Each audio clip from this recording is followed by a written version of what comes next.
A top government official recently told a news agency that there was a significant difference of opinion within the government regarding the draft e-commerce rules proposed by the Consumer Affairs Ministry. The Finance Ministry in particular has raised strong objections. But this isn't just about a difference of opinion between different arms of the government. Instead, it is in line with the trend of sharp disagreements between government departments on the one hand and Sangh Parivar affiliated organizations on the other. But first, let us understand some of the contentious points in the draft e-commerce rules and what the finance and other ministries have to say about the policy. E-commerce companies have raised concerns over a clause that says they will have to ensure none of their associated enterprises is listed as a seller. For example, Tata won't be able to sell Starbucks products on its upcoming super app. Starbucks operates in India through a 50-50 joint venture with Tata Consumer Products. Also, under the fallback liability clause, e-commerce firms will be held liable in case a seller on their platform fails to deliver goods or services due to any negligent conduct that causes loss to the customer. Now, the industry fears a change in the e-commerce business model should the draft rules be implemented. Small businesses fear there might be an increase in compliance burden. Also, the rules ban e-commerce flash sales, but there is no clarity on what constitutes a flash sale. The Finance Ministry, the Ministry of Corporate Affairs, and NITI Aayog have all raised objections. NITI Aayog Vice Chairman Rajiv Kumar has said that the proposed rules send the message of unpredictability in policy making, and the Finance Ministry has called the rules excessive, adding that these would hit a sector that could boost job creation and tax revenue, and also hamper ease of doing business. The Ministry of Corporate Affairs opposes the clause that says e-commerce firms should not abuse their dominant position in India, calling the provision unnecessary and superfluous. It has said it is undesirable to introduce a mini competition law regime in the rules. Let us go to Business Standards Nivedita Mukherjee to understand what may have compelled these ministries to express their dissatisfaction with the draft e-commerce rules. So the opposition to the draft e-commerce policy from so many ministries, including finance, is, I think, a message that this government is not anti-industry.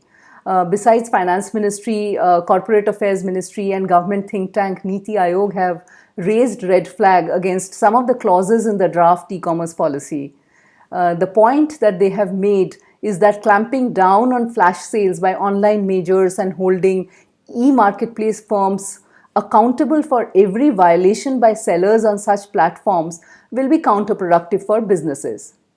As we have seen, the Tata Group had voiced its concerns over the draft policy, joining companies such as Amazon and Flipkart.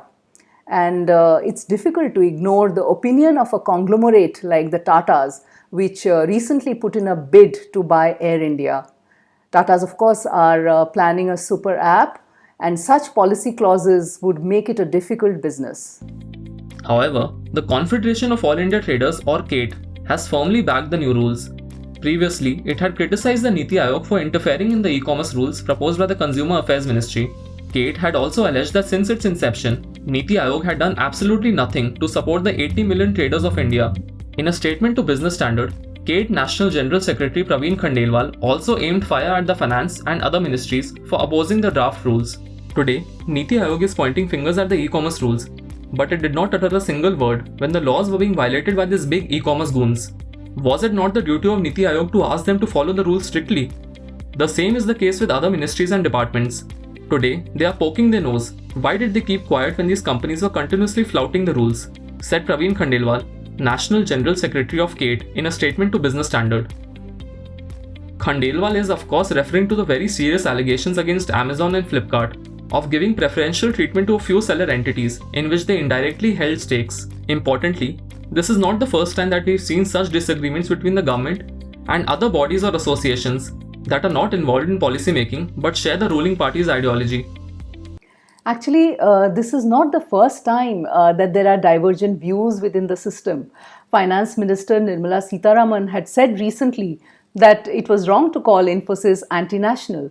She was referring to a report in Panchajanya, which is a mouthpiece of RSS. The report had attacked Infosys for glitches in the income tax portal, saying the company was funding anti-national forces.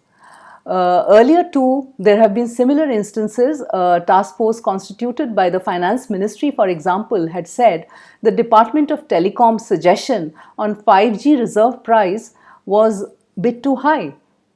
On the whole, I think the opposition to the draft e-commerce rules, which were framed by Consumer Affairs Ministry, show that there's room for debate in policy making. Well, the disagreement may seem unpleasant right now, but who's to say it's wrong or unhealthy? If the concerns of all ministries can be addressed and stakeholder suggestions can be incorporated, we'll obviously have a better policy. Earlier this month, reports suggested that because of the pushback, the government was taking a second look at the draft rules. However, in a recent public statement, the Piyush Goyal-led Consumer Affairs Ministry, which has drafted the rules, appeared to be holding its ground. How the final policy might look is anybody's guess right now. If you like this video, share it and subscribe to Business Standard. For more news, views and insights, log on to www.business-standard.com. Do also follow us on YouTube, Twitter, Facebook, Instagram, Telegram and LinkedIn.